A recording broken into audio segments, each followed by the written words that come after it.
Hey guys, and welcome to my Inca Civ Overview. In this video, I'll be going over the unique units and technologies of the Incan civilization, as well as the unique and team cards that they have access to, and then finally wrapping up with some gameplay and just kind of general gameplay mechanics of the Incas and what you can expect if you play them. So if we go ahead and get right into it, the civilization bonus is that the Kencha houses, which are the Inca houses, produce food, so a food trickle over time. They also receive a free chasqui, which is basically like a scout each age who can construct a trading post, basically their special version of the trading post that we'll go over in a little bit. And also their military units can gather in kalankas and strongholds, which we'll also go over in a little bit. And the priestesses, which are a unique unit, can also convert enemies and work at the community plaza. I'll come back to them also. So let's go ahead and start with the unique units. So if we go over here, we have the chasqui, which is the Inca scout with a great deal of utility, good against treasure guardians, and can construct various buildings. So basically this is just a fast Incan scout with low attack and HP, and they can build trading posts and town centers. Next we have the plumed spearman, which is just a slow spear unit with bonuses against cavalry, shock infantry, and buildings. Next we have the Chimu runners. This is a fast infantry with high attack but low hit points. They're good versus archers, artillery, and light infantry. They're great for the early game as they don't really have a hard counter from most civilizations, and they also don't get slowed down when receiving damage, making them excellent raiders. Next we have jungle bowmen. So jungle bowmen are versatile ranged units that have ranged bonuses versus cavalry and heavy infantry, as well as they have the only damage over time ability in the game with their poison arrows, allowing you to kite effectively and snowball games where you win the engagements. Next we have the Bolas warrior. So the Bolas warrior is a survivable ranged unit with a very slow attack that deals AOE damage and slows down the enemies. And their attack deals bonus damage versus cavalry and shock infantry. However, they are weak in melee combat. Next we have the Huaracas. And the Huaracas are high damage range units with siege damage, which are effective against buildings, artillery, and ships, and infantry. However, they are extremely vulnerable to melee attacks because of their low armor and long reload time. Then we have the Macemen. Macemen are high hit point but slow infantry units, and they deal high melee damage in an area, and they deal bonus damage to cavalry and shock infantry, but they're vulnerable to fast ranged infantry or artillery due to their speed. And then lastly we have the Priestess, and the Priestess is the only unit in the game that can actually convert other units in the game, which is similar to how monks worked in Age of Empires 2, and they can also work at the community plaza. And then finally we have the Chincha raft, which is basically just the Incan equivalent of their unique ship unit. I think I'm trying to find it here. It's also the only ship unit they have access to aside from the fishing boat, and it shoots multiple projectiles, so it's kind of like the Viking longboats in Age of Empires 2. And then their unique buildings. So we have a kalanka, which is a military building that allows you to build Macemen, Huaraca, and Bolas warrior, and you can garrison inside this to reduce the population cost of your units. Then we have the stronghold, which is Inca kind of fort equivalent, and you can garrison military units inside to strengthen the attack of that building. We have the Contra house, which we went over earlier, which supports 12 population and produces food over time. Then we have the Tombo, which is a defensive trading post that supports 5 population and can garrison villagers inside of it. And then moving on to the unique ceremonies they have access to. Or sorry, I skipped over it. So their war huts, it doesn't mention it here, but their war huts are the barracks equivalent.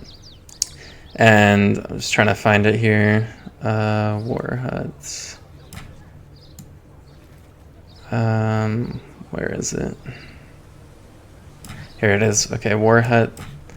So the war hut actually defends itself with around an area with a ranged attack. So even their barracks are similar to kind of blockhouses of the Russians. So their war huts will also shoot around them, similar to the kalankas.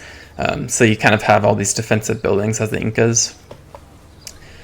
And then those are all the buildings. And then if we move on to the unique ceremonies, so we have the moon ceremony, which provides a wood trickle over time, so you get a small amount of wood over time. And then we have the Supe ceremony, which provides macemen over time. And yeah, I think those are all the unique units and kind of technologies that the Inca have access to. I guess lastly, they also have a few upgrades they can get that are unique to them. So they have Queen's Festival, which 4 villagers arrive at your home city gather point, upgrade from the Concha House. Inca Scouting Party, so you recruit 5 Plume Spearmen for 600 food. Inca Raiding Party, 12 Plume Spearmen. And then Inca War Party, so you get 20 Plume Spearmen for 600 food, 600 wood, and 600 gold. And yeah, with that should be all the unique units and technologies of the Incas. So let's go ahead and move on to the unique cards that they have access to and look at some decks. Now on to the Inca unique and team cards. So first with the unique cards, we start off with Floating Islands, which allows the Chincha rafts to train ships. So the unique Inca naval unit basically allows them to train other Chincha rafts, so you can just spawn a bunch from their own rafts. Then we have Cameos. All of your current food is exchanged for an equal amount of coin. So if you want to just focus on food and then switch this to coin, you can do that. Then we have Quipu Cameyux. Greatly increase the line of sight and speed of your Chasqui or your scouts. And then Tambos improve the hit points of units in proximity. So if you're trying to defend trading posts, this could be useful. We have Llama Lifestyle. This one's pretty funny. You can double the effectiveness of llamas at the community center. So you might not know this, but you can actually task llamas to work at the community center, and this will increase their effectiveness of doing so. Then we have 5 Peruvian dogs. So it delivers 5 dogs and enables your war chief and Conchas to raise them. So I haven't really tried a dog center strategy because they're pretty weak in my experience, but if you want to try to just swarm your enemies with all these dogs, you could try this card out, I guess. But yeah, I think they're pretty weak though. We have Sapa Inca, improves the speed and hit points of your war chief. This one's not necessarily unique, but I thought I'd throw it in here because it also makes his leadership aura improve native warrior attack. So if you go for a native warrior strategy, you can surround your war chief with them and they'll do extra attack.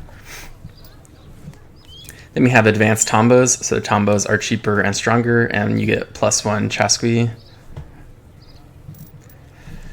Next we have Chicha Brewing. The brewing of Chicha beer doubles the food production of Concha houses. So if you want a lot more, like a lot higher food production from all your houses, then you could look at getting this card. Then you have Curare. Jungle Bowmen soak the arrows in Curare to double the poison's duration of effect and increase its damage. So if you're building a lot of bowmen, you could take this and do a lot more damage over time with your poison arrows.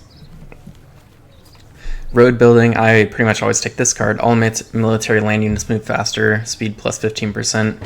I just like this as a general, overall good card because it makes all your infantry move faster, which is good for all of your units. Then we have ranged infantry attack, so your Haraka's Bolas Warrior and Jungle Bowman attack is increased by 15%. Ranged infantry hit points, same thing, but for hit points. Melee infantry combat, Plume Spearmen, Macemen, War Chiefs, and Shimu Runners attack and hit points increased.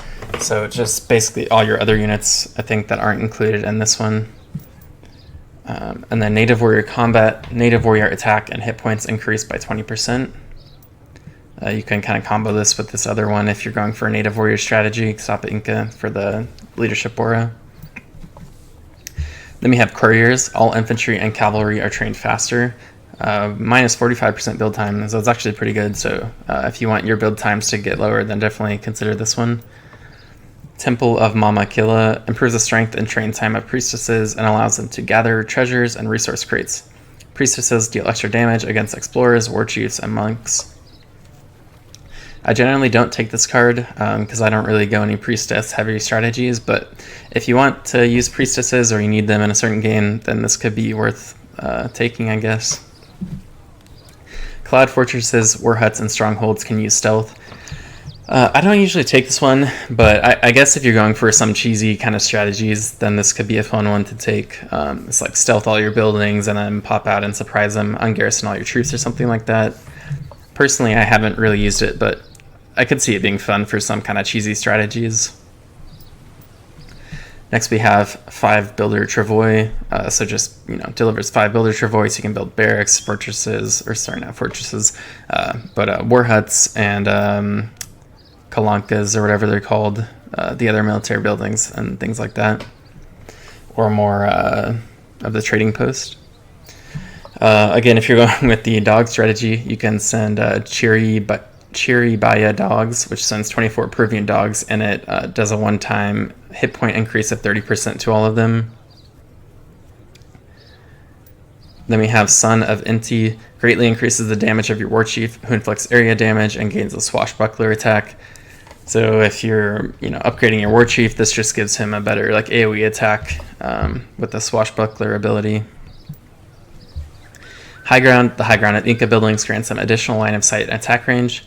I actually do take this. I think it can be pretty useful if you have a lot of strongholds and stuff and you're holding down positions, then they can actually outrange certain units. So I actually really like this card and take it a lot.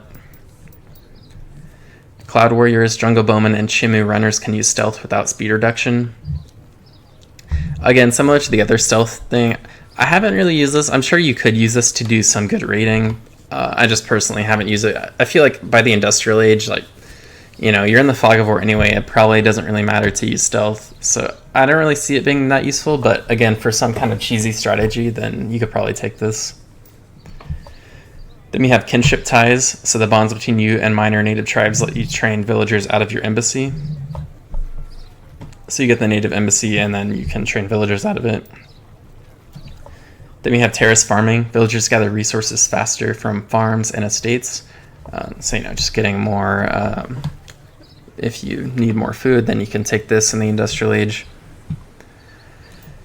So that's all of their unique cards. Let me know if I missed any. So now let's go ahead and move on to the team cards.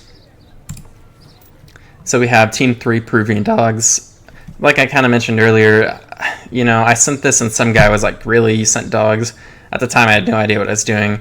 I kind of agree with them. I don't think they're that useful. I would probably pass on this card.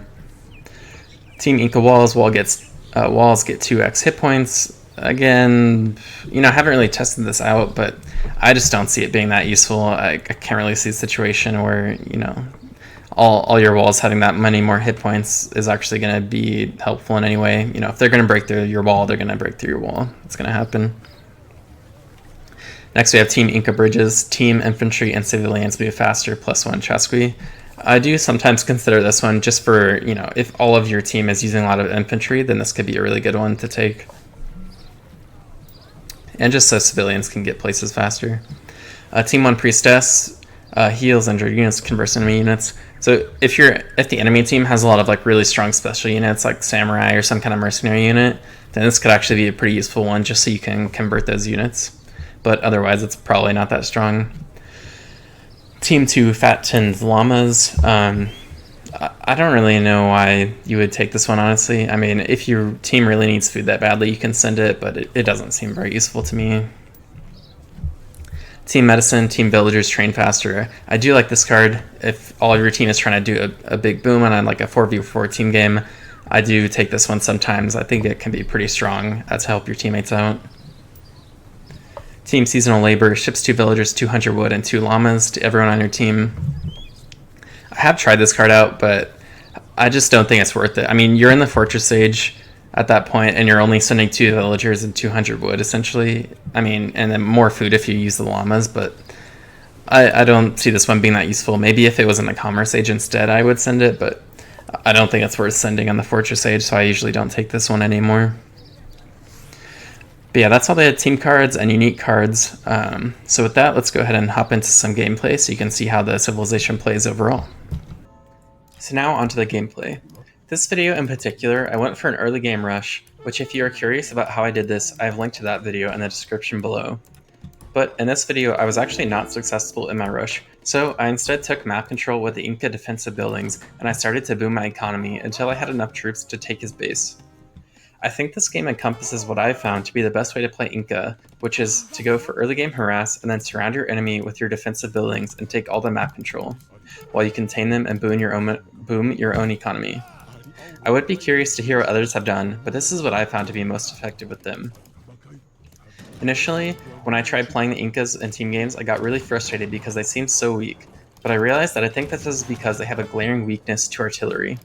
Yes, you can get Chimu runners and Huaracas, but in team games, where there are going to be a lot of artillery and strong units defending them, this is just not enough, and even if you outplay your opponents, oftentimes, you'll still end up losing your units that just fall short in comparison to other late game civs. Another interesting thing to note that I didn't cover earlier is the War Chief, which is a slow-moving hero unit with a slow but high damage melee attack. And his special ability throws a spear that does AoE damage and slows enemies, so you definitely want your hero involved in early game raiding as he deals significant damage to your opponent's units early on. I linked the full gameplay shown here in the description below if you want to check it out to see the rest of this game. But otherwise, I hope you guys enjoyed this video. If you did, make sure to subscribe and turn on notifications so that you can be notified when I put out another Civ overview. Thanks for watching, I'll see you next time.